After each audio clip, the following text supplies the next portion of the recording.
As a mom, a first-time mom, don't be afraid to ask questions. Don't be afraid to ask for help in the beginning, because it can be really overwhelming, especially if dad has to go back to work and you're at home on your own.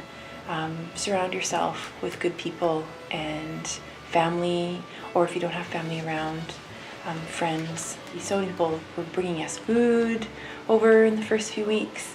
Make lots of food before and put it in the deep freezer because you don't have time to cook.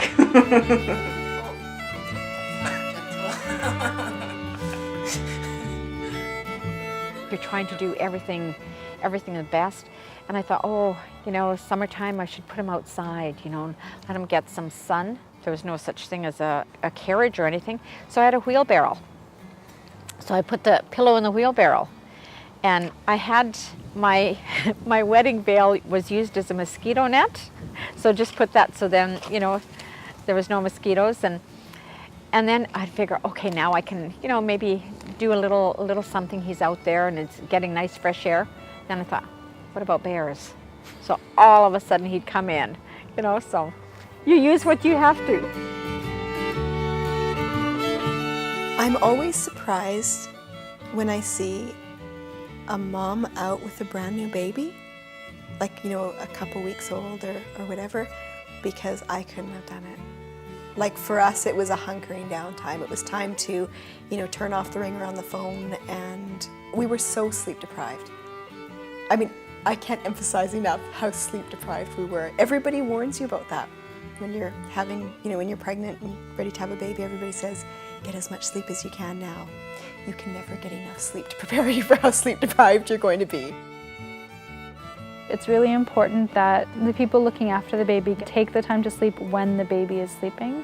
So especially in the beginning, because their bellies are so small, they do need to eat very often. And what that means is anywhere from kind of 2 to 4 hours. So a baby can have one longer stretch within a 24-hour period, but you don't know when that, 4 or 5 hour stretch of sleep is going to be. Maybe they're going to have that in the middle of the afternoon, and it's really to your advantage if you can try and get some sleep at the same time as the baby. Once the baby's older, breastfeeding or feeding is more established, baby has a bigger belly and is able to eat more food, then that's a time when parents start thinking about, okay, how can I convince them to sleep more at nighttime? How can I create a routine that's going to work for me?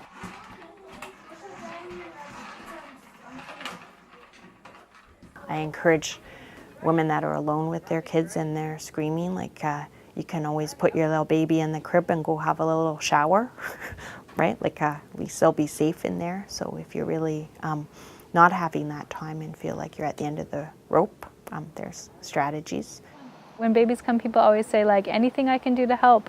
They often will say that, and oftentimes it's hard for people to ask for help. But some of the best things that people can do would be to say, bring you a meal, come in and throw in a couple loads of laundry for you, just come and do your dishes for 20 minutes and then go. All of those things, trying to talk to people beforehand and trying to set up some sort of network to be able to help you, so that when people are saying, how can I help you, or anything I can do, just let me know. You could ask somebody, say, it would be great if you could come over for half an hour so that you can hold the baby and I can go and take a shower.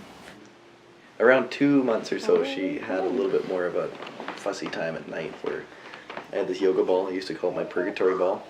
And it was it would be 2 o'clock in the morning or something like that. Amy would go to bed and I'd stay up with Piper. And 2 o'clock in the morning, and you're like, bounce. You're getting so tired. And it's like, okay. And she'd stop crying. And then she'd start crying as soon as you stopped bouncing. So it was you were just stuck on this ball until she fell asleep, which could be 10 minutes or it could be hour and a half. And it was When we got married, I had never been around children before. And I was young myself. I was 16 when we got married. So I was 17, 18, and 20 when I had the children. For the first few days, both parents came. You had to bath the baby while they were watching, and all that. And they were just sort of, I guess, there for the support. But for me, it was learning. It was basically learning on your own. The next neighbor was 2 miles away. I was totally on my own. So there was no doctor to call?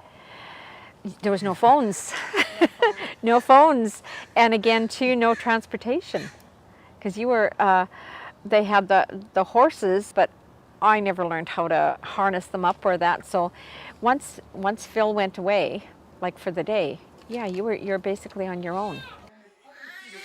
Look at the camera. Smile! When it was most overwhelming for me, I just had to try to sit back and know that I could do this.